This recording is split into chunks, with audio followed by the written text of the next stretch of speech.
முன்னாள் அமைச்சர் எம்.ஆர். விஜயபாஸ்கர் மீதான நில மோசடி வழக்கில் தொடர்புடைய காவல் ஆய்வாளருக்கு 15 நாள் நீதிமன்ற காவல் விதிக்கப்பட்டிருக்கிறது.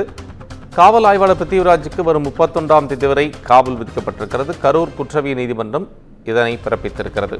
வில்லிவாக்கம் காவல் நிலையத்தில் காவல் ஆய்வாளராக பணிபுரியும் போது பிருத்திவிராஜ் முறைகேட்டில் ஈடுபட்டதாக புகார் எழுந்தது. ஆவணங்கள் தொலைந்து போனதாகவும் அதை கண்டுபிடிக்க முடியவில்லை எனவும் பிருத்திவிராஜ் சான்றிதழை அளித்ததாகவும் புகார் எழுந்திருக்கிறது.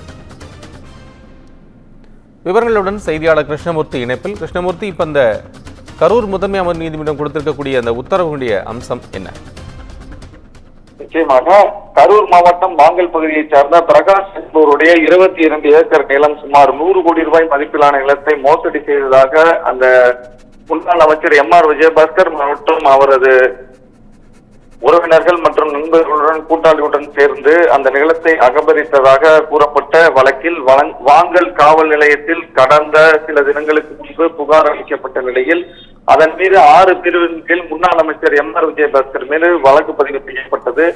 இந்நிலையில் அவர் மீதான வழக்கு விசாரணை மாற்றப்பட்ட நிலையில் அதிமுக முன்னாள் அமைச்சர் எம்.ஆர். விஜயபாஸ்கர் 40 நாட்களுக்கு மேலாக தலைமறைவாக இருந்தார். இந்நிலையில் நேற்று கேரள மாநிலம் திருச்சூர் அருகே சிபிசிஐடி போலீசார் கைது செய்து நேற்று கரூர் சிபிசிஐடி அலுவலகத்திற்கு அழைத்து வந்தனர். போலீசார் தகவல் கிடைத்ததை தொடர்ந்து தனிப்படை போலீசார் அங்கு விரைந்து விஜயபாஸ்கர் மற்றும் பிரவீன் ஆகியோரை கைது செய்தனர். பின்னர் கரூர் அழைத்து வந்த அவர்களை விசாரணை நடத்தி அவரை நீதிபதி முன்பாக ஆஜர்படுத்தி திருச்சி மத்திய சிறையில் 15 நாட்கள் நீதிமன்ற காவலில் அடைத்துள்ளனர்.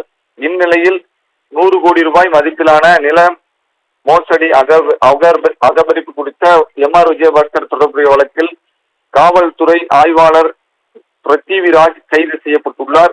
சென்னை வில்லிவாக்கம் காவல் ஆய்வாளராக இருந்த பிருத்திவிராஜ் கடந்த சில ஆண்டுகளுக்கு முன்பு முன்னாள் அமைச்சர் எம்.ஆர். விஜயபாஸ்கர் அமைச்சராக இருந்த பொழுது அவர் கரூர் நகர காவல் ஆய்வாளராக இங்கு பணிபுரிந்தார் என்பது குறிப்பிடத்தக்கது.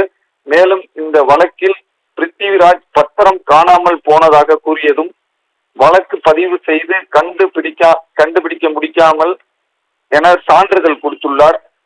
இந்நிலையில் அவரை கைது செய்த சிபிசிஐடி போலீசார் கரூர் அலுவலகத்திற்கு காலை 8 மணி நேரத்திற்கு மேலாக விசாரணை நடத்தி வந்ததை அடுத்து மருத்துவ பரிசோதனை முடித்துவிட்டு கரூர் குற்றவியல் நீதிமன்ற நீதிபதி பரத்குமார் முன்னிலையில் ஆஜர்படுத்தினர்.